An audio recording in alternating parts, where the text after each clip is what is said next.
안녕하세요. 어린이날의 창시자 방종환 선생님의 동화를 읽어주는 호건입니다.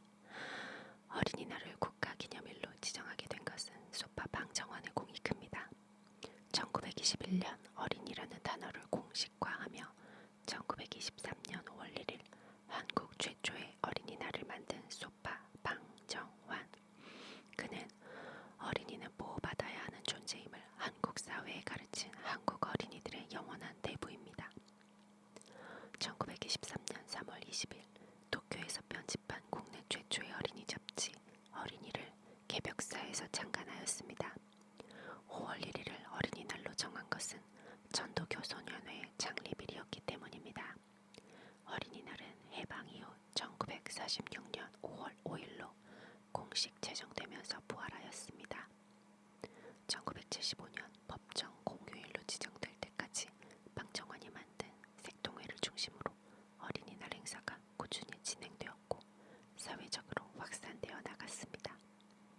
더 많은 내용이 궁금하신 분은 인물 한국사의 작은 물결을 큰 물결로 만든 어린이날의 창시자 방정환 책을 참고해주세요. 소파 방정환의 동화책 나라 호건입니다.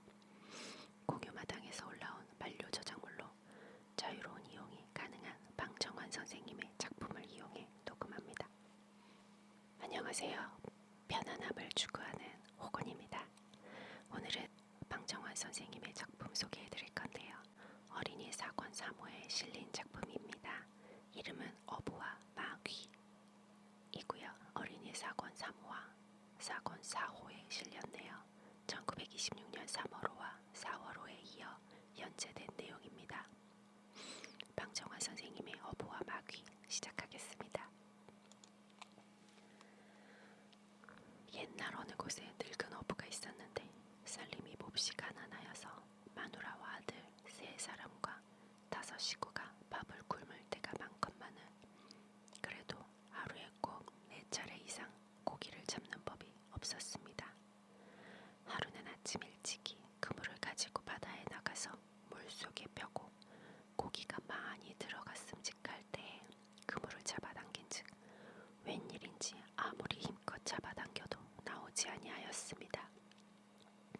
이큰 오늘이야말로 고기가 많이 잡혔나 보다 하고 어부는 기뻐하면서 있는 기운을 다 들여서 자꾸 잡아당겼으나 그래도 나오기는커녕 꼼짝도 하지 아니하므로 아래 위 옷을 홀딱 벗어버리고 물속을 붕덩붕덩 들어가서 그 물둘레를 주스려 가지고 잡아당기고 당기고 하여 간신히 끌어올렸습니다.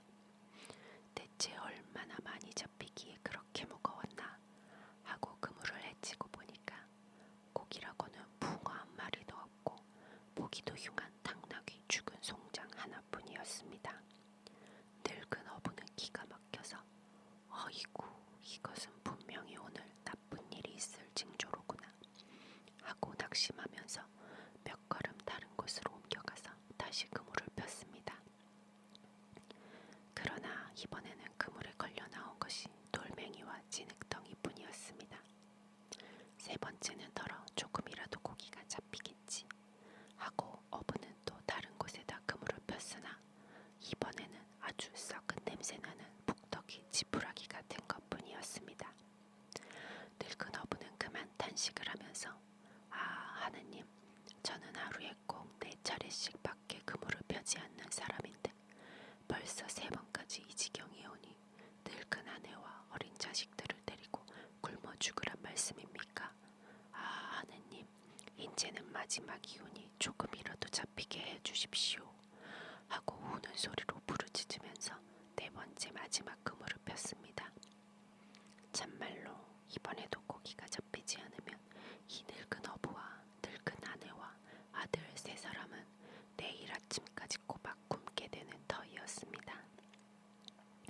이번에야 다만 조금이라도 잡혔겠지 하고 잡아당긴즉 웬일인지 그물은 바닷속에서 잡아당기는 것처럼 까딱도 아니합니다. 어부는 또 벌거벗고 뛰어들어서 죽으림을 다하여 간신히 끌어올렸습니다. 얼마나 잡혔나 하고 와락와락 그물을 제치고 보니까 웬걸 이번에는 고기라고는 그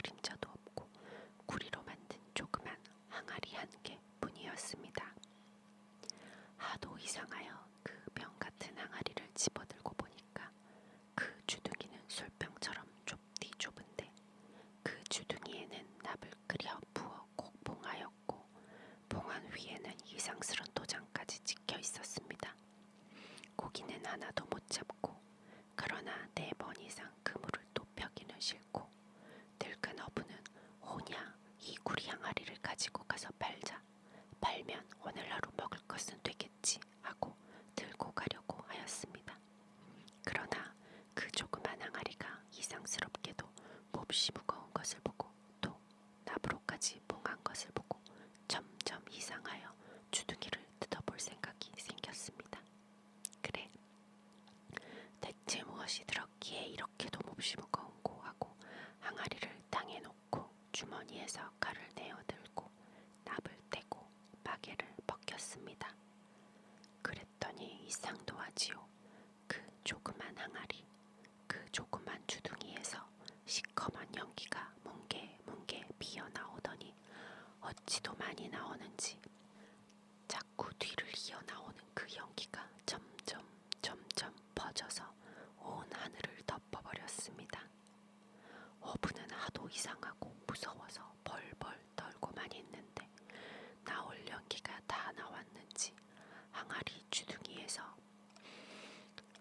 연기가 뚝 그치더니 이번에는 온 하늘을 덮었던 그 무서운 연기가 한 대로 자꾸 오므라들더니 한참 오므라들어서 나중에는 큰 바위만한 얼굴을 가진 무서운 마귀가 되어서 어부의 앞에 우뚝 서서 사발만한 눈알을 뒹굴거리면서 천둥 같은 소리로 야, 요 늙은 놈아 너를 죽인다 하고 호령하였습니다. 늙은 어부는 그만 호랑이 앞에 조그만 토끼처럼 부들부들 떨다가 간신한 소리로 저를 무슨 일로 죽이십니까? 당신의 그 큰 몸을 이 조그만 항아리 속에서 구해내어 자유롭게 해드렸는데 상은 못 주실 망정 무슨 일로 죽이십니까? 그러니까 죽이지. 내 몸을 꺼내주었으니까 죽이지. 네, 그게 무슨 말씀입니까? 자기 몸을 구해준 사람을 왜 죽이십니까? 오냐 어찌하여 내가 내 몸을 구해낸 사람을 내 손으로 죽이는 까닭을 이야기해주마. 자세히 들어라. 내가 지금부터 1800여 년 전 옛적에 신령님 명령을 복종하지 않고 거역한 죄로 신령님이 나를 잡아서 연기로 만들어서 이 구리 항아리 속에 잡아놓고 다시 못 나오도록 납을 끓여서 주둥이를 막고 그 항아리를 저 바다에 집어던졌다. 그래, 나는 맨 처음에 이 항아리 속에 갇힌 채 바닷속에서 맹세하기를 누구든지 100년 안에 내 몸을 이 항아리에서 나가게 해주면 그 사람을 이 나라에서 제일 가는 부자가 되게 해주겠다고 하였단다. 그러나 100년이 다 지나도록 한 놈도 나를 구해내준 사람은 없구나. 그래, 다시 200년 안에 나를 구해내어준 사람에게는 이 세상에서 제일 가는 보물을 얻게 해주겠다고 맹세하였단다. 그러나 200년이 또 그냥 지나갔으므로 또다시 300년 안에 구해준 사람에게는 어느 나라 왕이 되게 해주고 또 늙어 죽을 때까지 날마다 하루에 3가지씩 소원을 이루어 주겠다고 맹세했단다. 그러나 300년은커녕 400년, 500년이 지나도록 아무 놈도 구해내주는 놈이 없었단다. 그래서 그래, 나도 꼴이 나서 인제는 어느 때든지 나를 이 항아리에서 구해내는 놈은 잡아 죽이겠다고 맹세했단다. 그런데 1000년, 1500년, 1800년이 지난 오늘 내가 나를 구해내었으니까 그래, 너를 죽인단 말이다. 그런데 다만 한 가지 죽이는 방법은 너의 소원대로 해줄 터이니 어떻게 죽여주는 것이 제일 좋은지 말해보아라 하였습니다. 가련한 늙은 어부는 속으로 이젠 꼭 죽었구나 생각하면서도 손이 발이 되도록 빌어보았으나 소용이 없었습니다. 불쌍한 늙은 어부는 자기가 지금 마귀의 손에 죽으면 집에 남아있는 마누라와 어린 아이들이 어찌 될까 하고 저는 늙은 사람이니까 당신의 손에 죽어도 별 한탄이 없습니다만 제가 죽으면 아무 죄 없는 내 식구까지 굶어 죽게 됩니다. 마음을 돌리시어 가련한 제 목숨을 살려주십시오. 하고 울면서 빌어보았으나 마귀는 그런 말은 들은 채도 아니하고 그 사발만한 두 눈을 부릅뜨고 어떻게 죽는 것이 내 소원이냐 어서 말해라 하고 소리쳤습니다. 이제는 아무 별수 없이 꼭 죽게 된 것을 알고 늙은 어부는 눈물을 씻고 그럼 할 수 없습니다. 잠자코 죽지요. 죽여주십시오. 그러나 어떻게 죽여달라는 소원을 말씀하기 전에 한 가지 여쭈어 볼 말씀이 있습니다. 무엇이냐? 무엇냐? 당신은 한번 결심하신 것을 그렇게 변하지 않으시는 것과 같이 거짓 말씀도 안 하시겠지요. 그렇지. 그거야 물론이지. 그런데 어떻게 이렇게 산같이 큰 몸이 이때껏 저 조그만 항아리 속에 들어 계셨습니까? 암만 해도 거짓말 같은 일입니다. 온몸은커녕 발목 하나도 안 들어갈 것 아닙니까? 거짓 말씀이지요. 그래도 1800년 동안이나 그 속에 갇혀 있었어. 내 몸이 연기로 변해서 암만 해도 믿어지지 않습니다. 한번 그 증거를 보여주시면 꼭 믿겠습니다.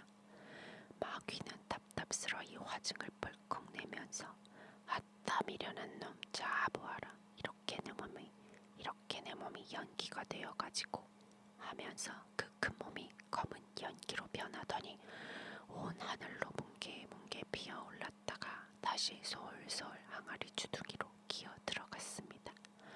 한참 동안이나 걸려서 그 많은 연기가 들어가더니 그 속에서 자 보아라.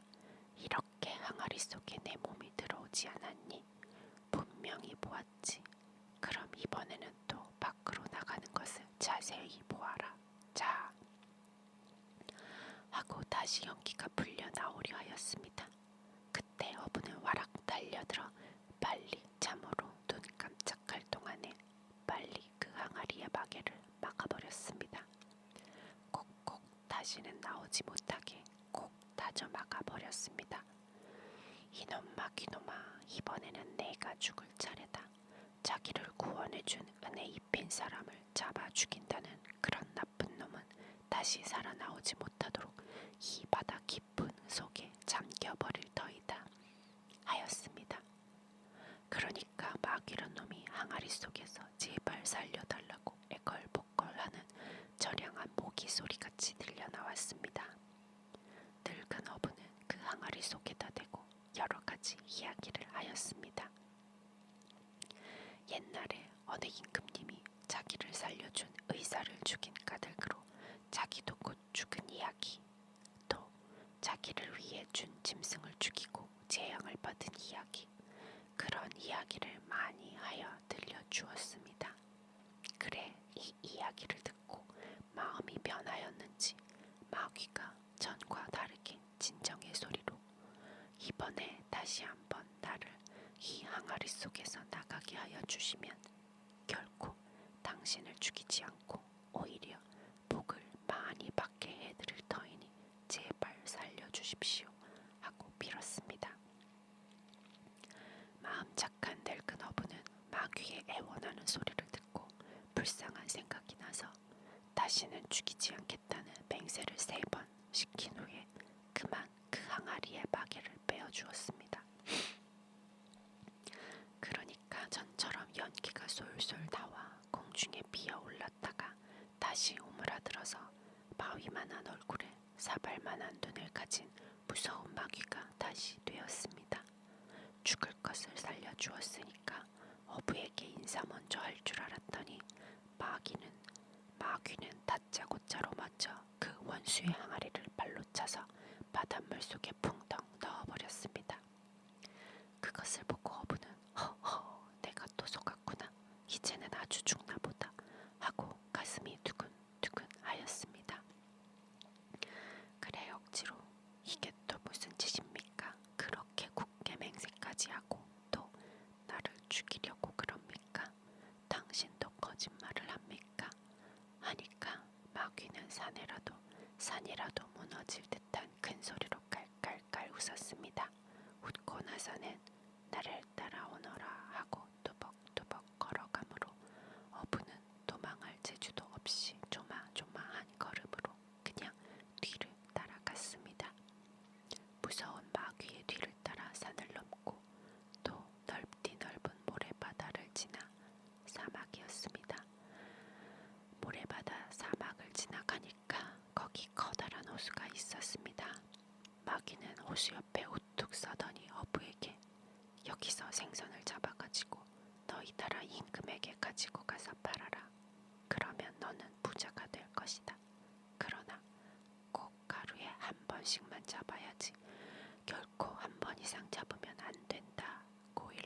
생선이 잡혔는데 보통 생선이 아니고 흰 생선, 빨간 생선, 파란 생선, 4가지 빛 고운 생선이 4마리 잡혔습니다. 늙은 어부는 무슨 수가 날셈인지 달이 날셈인지 영문도 모르고 마귀가 하라는 대로 그 4마리 생선을 그릇에 담아 머리에 이고 대궐로 가서 임금님께 바쳤습니다. 임금은 그 이상스럽고 빛 고운 사색 4가지 빛 생선을 보고 신통히 여겨 금전 400립을 어부에게 주어 보내고 사색 4가지 빛 생선을 제상 대신에게 주어 요리 잘하는 사람에게 맡겨 요리를 만들게 하였습니다. 요리하는 여관, 아낙네들은 그 이상한 사색 생선을 제상에게서 받아가지고 특별히 정성 들여 요리를 만들기 시작하였습니다. 생선을 깨끗이 씻어서 기름 냄비에 담아서 불 위에 놓고 한참 끓이다가 반쯤 익었을 때 생선을 뒤집어 놓으니까 그때 이상하게도 부엌벽이 쩍 갈라지더니 거기서 어여쁜 한 색시가 키가 크고 얼굴에 분을 바르고 한창 피어난 모란꽃같이 어여쁜 색시가 온몸을 보석으로 장식하고 손에는 이상한 지팡이를 짚고 나오더니 지팡이 끝을 냄비에 담그고 서서 너희들은 약속을 잘 지키느냐 하니까 반이나 익은 생선들이 머리를 들고 예, 잘 지키고 있습니다. 하라시는 대로 꼭 합니다. 이 말을 몇 번인지 자꾸 되짚어 했습니다. 그 여자는 그 말을 듣고 냄비를 뒤집어 엎어놓고 다시 갈라졌던 벽 속으로 들어가 버리고 냄비 끓던 생선들은 불 속에 엎어져서 새까맣게 타버렸습니다. 요리하던 여관 여인들은 그만 무섭고 이상하고 겁이 나서 도망하듯 뛰어가서 제상과 임금님께 그 일을 모두 일일이 보고하였습니다. 그러니까 임금과 제상도 이상하게 여겨서 곧 사람을 시켜 늙은 어부에게 다음날 또 사색 생선 4마리를 잡아가지고 오라 하였습니다. 이튿날 어부가 4 사색 생선을 잡아가지고 대궐로 들어가니까 임금과 제상까지도 부엌에 나와서 자, 이상한 일이 있으니 오늘은 내가 보는 눈 앞에서 내가 내 손으로 이 생선을 끓여 보아라 하였습니다. 싫단 말도 못하고 하라는 명령대로 늙은 어부가 그 생선을 냄비에 담아 불 위에 놓고 끓이노라니까 이상도 하지요. 또 전날과 같이 부엌벽이 쩍 갈라지고 그 예쁜 색시가 나와서 전날처럼 생선과 이야기하고 나서 냄비를 엎어놓고 벽 속으로 도로 들어가고 생선은 까맣게 타버렸습니다. 임금은 하도 이상한 꼴을 자기 눈으로 보고 당장에 어부에게 명령하였습니다. 내가 이 이상한 사색 생선을 어디서 잡아오느냐 바른 대로 말하여라. 내가 군사를 데리고 가서 조사할 터이다 하였습니다. 어부는 속으로 암만 하여도 그놈의 마귀에게 속아서 큰 탈이 생기는가 보다 생각하면서 사실대로 생선 잡던 곳을 말하였습니다. 사색 생선의 이상스런 일 때문에 큰일이 생겼구나 하고 늙은 어부는 가슴이 떨렸으나 임금의 명령이라 하는 수 없이 앞에 서서 생선 잡던 곳을 안내하였습니다. 임금은 신하와 군사를 또 여러 100명 거느리고 어부의 뒤를 따라서 반나절 동안이나 갔습니다. 여기 올시다 여기서 잡았습니다 하는 것을 보니까 거기는 이쪽 저쪽 4곳에 산이 있는데 그 4개의 산과 산 사이에 죽은 듯이 고요히 있는 이상스러운 호수였습니다. 호수를 들여다보니까 참말 노랑이, 빨강이 4가지 색 생선이 수없이 많이 있었습니다. 어찌 이상스럽고 신기한지 이 까닭을 알고 싶었으나 그러나 근처에는 사람이라고는 그림자도 없는 곳이므로 임금은 신하와 군사를 또 여러 100명 거느리고 어부의 뒤를 따라서 반나절 동안이나 갔습니다. 여기 올시다, 여기서 잡았습니다 하는 곳을 보니까 거기는 이쪽 저쪽 4곳의 산이 있는데 그 4개의 산과 산 사이에 죽은 듯이 고요히 있는 이상스러운 호수였습니다. 호수를 들여다보니까 잔말, 노랑이, 빨강이 4가지색 생선이 수없이 많이 있었습니다. 어찌 이상스럽고 신기한지 이 까닭을 알고 싶었으나 그러나 근처에는 사람이라고는 그림자도 없는 곳이므로 어느 누구에게 물어볼 곳도 없었습니다. 임금은 그래도 단 한 사람이라도 이 까닭을 아는 사람이 있겠지. 나는 이 이상스러운 일을 자세히 알기 전에는 대궐로 돌아가지 않겠다고 결심하였습니다. 그래 신하들과 군사들은 어느 때든지 그곳에 진을 치게 하고 자기는 아무도 때리지 않고 단 혼자 홀몸으로 칼 하나만 차고 길을 떠났습니다. 그러나 아무리 걸어가도 타박타박 끝없는 사막일 뿐이었습니다. 온종일 가고 또 밤새도록 걸어가도 사람은커녕 집 하나 없었습니다. 그래도 임금은 그 이튿날도 온종일 갔습니다. 그래도 아무것도 없어서 또 밤새도록 걸어갔습니다.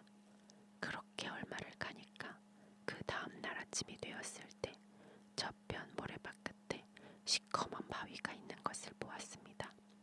하도 아무것도 없는 곳이라 여러 날 만에 바위라도 하나 보니까 마음에 반가워서 그곳까지 가보니까 바위인 줄 알았던 것은 검은 돌멩이로 쌓아올린 이상한 대궐문이고 문 위는 쇠판으로 덮여 있었습니다. 옳지, 이렇게 큰 대궐문이 있을 바에는 이 속에 그 사색 생선의 까닭을 아는 사람이 있겠지 하고 임금은 즉시 검은 문을 두드려 사람을 청하였습니다. 그러나 웬일인지 아무리 문을 두드려도 소리를 크게 질러도 아무 대답도 들리지 않았습니다. 임금은 주먹이 아프고 목이 찢어지도록 부르고 두드려도 아무 기척이 없으므로 의심스러운 마음으로 마구 들어가기 시작하였습니다. 한 문을 지나 들어가니까 또 문이 있고 그 문을 지나 들어가면 또 문이 있고 하여 문이 몇 개인지 헤일 수 없이 많았습니다. 임금은 한 문 지나 들어갈 때마다 소리를 크게 하여 불러보았으나 역시 한결같이 아무 대답도 없었습니다. 한편으로 의심스럽기도 하고 또 겁도 막 났건만은 그냥 자꾸 들어가 노라니까 어디선지 사람의 소리 같기도 하고 짐승의 소리 같기도 하고 또 울음소리 같기도 하고 탄식소리 같은 이상한 소리가 가늘게 들리기 시작하였습니다. 무슨 소릴까? 의심과 걱정이 일시에 일어나서 가슴이 울렁울렁하나 귀를 기울이고 들으면 들을수록 그것은 분명히 사람의 소리 같았습니다. 오, 사람의 소리다 하고 임금은 걸음을 속히 하여 들어가 보니까 과연 그 대궐 깊은 방에 젊고 잘생긴 남자 한 사람이 자리 위에 앉아 울고 있었습니다. 내가 아무 인사 없이 여기까지 들어온 것을 용서하시오 하고 임금이 말을 거니까 그 젊은 남자는 울음을 그치고 얼굴을 들었습니다. 보니까 참말로 훌륭하게 잘생긴 나이 젊은 청년인데 손 기운 것을 보고도 일어나지를 않고 앉은 채 앉아서 예, 아무 관계 없습니다 합니다. 그대는 어떤 사람이기에 이 깊은 대궐 속에 혼자 앉아서 울고 있소이니까 하고 물었습니다. 예, 그 까닭을 말씀하겠습니다. 거기 앉으셔서 들어주십시오. 하고 젊은 남자는 한숨을 크게 쉬고 말을 이었습니다. 아버지가 돌아가신 후에 내가 임금이 되었는데 운수가 나빠서 왕비를 잘못 얻었습니다. 얼굴은 더할 수 없이 어여쁘나 마음이 더할 수 없이 나쁘고 거기다 마술을 부릴 줄 알아 참말로 마귀와 같이 사납고 나쁜 사람이었는데 모르고 아내를 삼았더니 그 계집이 마술 부리는 놈의 말만 듣고 온갖 나쁜 짓만 하므로 내가 하도 괘씸하여 그 마술 부리는 놈을 잡아 칼로 찔렀더니 그 놈이 죽지는 않고 아주 말 못하고 일어나 움직이지 못하는 병신이 되었습니다. 그랬더니 왕비가 그 분풀이를 하느라고 마술을 부려 나의 다리와 발을 돌멩이가 되게 하였습니다. 이것 보십시오. 이렇게 허리로부터 아랫도리는 단단한 돌멩이로 변하였답니다. 하면서 다리에 덮었던 이불을 젖히는데 보니까 참말 허리 아래는 아주 돌멩이로 변하여 있었습니다. 임금은 이야기만 듣기에도 너무 분하여 무릎을 짚고 나앉으면서 그래 그 왕비는 어떻게 되었소? 하고 물었습니다. 불쌍한 젊은 왕은 말을 이어 그리고 나 하나를 이렇게 만들었을 뿐 아니라 이 나라 백성들은 모두 사색 생선을 만들어 버렸습니다. 그래놓고는 그 계집이 내가 있던 대궐 뒷마당에 집을 짓고 그 병신된 마술쟁이를 그 집에 옮겨다 놓고 위한답니다. 그리고는 날마다 한 차례씩 나에게 와서 옷을 벗기고 매를 100대씩 때려서 내 몸에서 붉은 피가 흐르는 것을 보고야 돌아갑니다. 그러나 나는 내 몸이 반이나 돌멩이가 되어 몸을 쓰지 못하므로 피하지도 못하고 그대로 맞기만 합니다. 젊은 왕은 말을 마치고 훌쩍훌쩍 울었습니다. 듣고 있던 임금은 분을 참지 못하고 분을 못 참아 칼자루를 잡고 벌떡 일어서면서 그래 왕비라는 요망한 계집이 지금 어디 있소? 내가 당장 잡아 죽여 원수를 갚아주리다 하였습니다. 임금은 그 길로 젊은 왕이 가르쳐준 대로 대궐 뒷마당을 찾아갔습니다. 아직 왕비가 올 때가 되지 않아서 집 속에는 병신된 마술쟁이가 엎드려 있을 뿐이므로 임금은 그냥 뛰어들어 칼로 이리저리 찍어 죽였습니다. 죽여서는 곧 그 송장을 업어 옮겨다가 남이 보지 못할 곳에 감추어 버리고 돌아와 자기가 그 마술쟁이가 입고 있던 더러운 옷을 대신 입고 마술쟁이처럼 구부리고 엎드려 있었습니다. 점심때가 지나니까 그 여우 같은 왕비가 검은 대궐에 가서 젊은 왕을 피가 나도록 매를 때리고 그리고 좋은 요리를 차려가지고 마술쟁이에게로 왔습니다. 마술쟁이는 죽었고 지금 엎드려 있는 것은 임금이었건만은 그런 줄은 꿈에도 모르고 왕비는 들어가서 날마다 하는 버릇대로 여보세요 선생님 제발 말씀이나 한번 해주십시오. 한번 해줍시오. 그리고 언제나 병환이 나와서 전처럼 걸어 다니시겠습니까? 어서 이 음식이나 잡수셔요. 여보세요 선생님 제발 말씀이나 한번 해줍시오. 그리고 언제나 병환이 나와서 전처럼 걸어 다니시겠습니까? 어서 이 음식이나 잡수셔요. 울음이 터질 듯한 소리로 말하였습니다.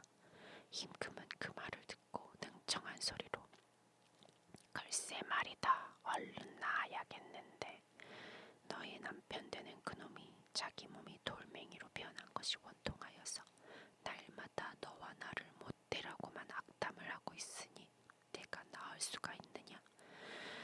내가 내 몸이 얼른 낫기를 바라거든 얼른 가서 내 남편에게 씌운 마술을 풀어서 다시 전처럼 걸어 다니게 하여 주고 오너라. 그래야 나도 낫겠다 하였습니다. 왕비는 당신의 몸만 전처럼 될 수 있다면 그 무슨 일을 못하겠습니까? 하고 곧 돌아서서 남편인 젊은 왕 앞에 가더니 물 한 그릇을 잘잘 넘게 떠서 들고 부어라 한참 중얼거리니까 이때까지 다리가 돌멩이가 되어 앉아있던 몸이 다 다시 전같이 좋은 살이 되어 벌떡 일어나서 위적위적 걸어갔습니다. 왕비는 젊은 왕보다 먼저 뛰어 돌아와서 자, 이제는 저의 남편 몸을 고쳐주고 왔사오니 이제는 얼굴을 좀 들고 일어나 주십시오 하였습니다. 그러나 임금은 여전히 고개를 안 들고 아니다, 아직도 얼른 낫지 못한다. 사색생선이 된 이 나라 백성들이 밤마다 호수 속에서 머리를 들고 너와 나를 원망하고 있으니 그 원망 때문에 내 병이 나을 수가 없구나. 얼른 가서 생선들을 곧 전 같은 백성이 되게 마술을 풀어주고 오너라. 왕비는 곧 호숫가로 뛰어가서 또 물 한 그릇을 잘잘 넘게 떠받쳐 들고 한참 중얼거리자 호수에 있던 4가지 색의 생선들이 모두 전같이 사람이 되어 기어나오고 내 귀퉁이 산과 산은 모두 무너져서 길이 되고 집이 되어 예전처럼 다시 농사하는 사람은 농사를 하고 장사하는 사람은 장사를 하게 되었습니다. 왕비는 그것을 보고 이제는 마술쟁이 병이 나았겠지 하고 기뻐서 급히 뛰어 돌아왔습니다. 인제는 남은 것이 없습니다. 인제는 곧 나으시겠지요. 어서 일어나 주셔요. 하고 졸랐습니다. 임금은 그제야 옳지, 이제는 몸이 아주 가벼워지는구나. 자, 이리 와서 내 몸을 좀 안아 일으켜다고 하였습니다. 왕비는 기뻐 소리치면서 안아 일으키려고 와락 달려들었습니다. 그때 임금은 감추어 들었던 날카로운 칼로 왕비의 가슴을 찔렀습니다. 어떻게 몹시 날카로운 칼을 어떻게 몹시 찔렀던지 칼끝이 가슴을 꿰뚫고 등덜미에까지 나왔습니다. 이렇게 하여 나쁜 남자와 여자는 다 죽고 다시 살아난 젊고 잘생긴 왕자는 살려준 임금의 양아들이 되었습니다. 그리고 맨 처음에 늙은 어부를 불러 큰 딸을 데려다가 젊은 왕의 아내로 삼고 그리고 또 어부의 아들은 대궐 안에 살림 회계를 맡겨 주었습니다. 여러분 잘 들으셨나요? 어부와 마귀입니다. 방정환 선생님의 어부와 마귀 읽어보았는데요. 1926년 어린이라는 잡지에 실린 내용입니다. 어부와 마귀 듣고 보니 어떠신가요? 어려웠던 시절의 이야기라는 생각도 들고 얼마나 변화를 원했을까 하는 마음도 읽혔습니다. 여러분은 어떠신가요? 동화를 통해서 이루고 싶었던 방정환 선생님의 세상은 어떤 세상이었을까요? 방정환 선생님의 작품을 다 읽어보고 싶네요.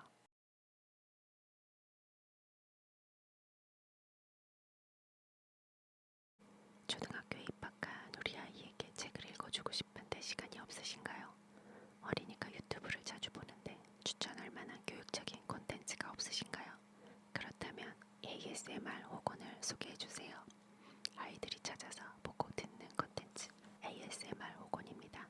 오디오로도 만나는 호곤은 네이버 오디오 클립에서 만날 수 있습니다. 소파 방정환의 동화책 나라 호곤입니다. 여러분 함께 해주셔서 감사합니다. 편안한 시간 되세요. 호곤이었습니다. 감사합니다. 사랑합니다.